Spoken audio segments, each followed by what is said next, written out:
Calling for safe harbour, the Spanish rescue vessel Open Arms remains off the coast of Italy, carrying more than 120 migrants it picked up from the Mediterranean Sea. Italy's refusing to let it dock and is threatening a $50,000 fine if the captain tries.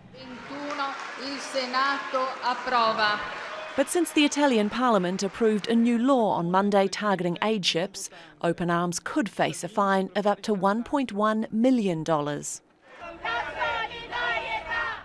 There were protests against the so-called security decree, which allows for the arrest of captains who ignore orders to stay out of Italian ports and the immediate seizure of their boats.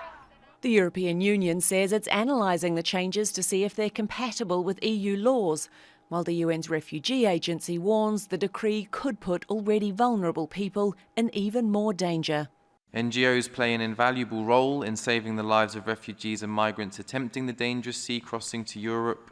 Their commitment and humanity should not be criminalised nor stigmatised. The decree is seen as a victory for Deputy Prime Minister Matteo Salvini and his far-right League party. He says rescued migrants can only land in Italy if an agreement is already in place with other European countries to look after them. In June, the German captain of a Sea-Watch rescue ship was briefly detained for breaking an Italian naval blockade, trying to stop her bringing a group of migrants ashore. Italy's one of the main Mediterranean entry points for people fleeing conflict and poverty in the Middle East and North Africa. The UN says nearly 4,000 have landed in Italy so far this year after the treacherous crossing.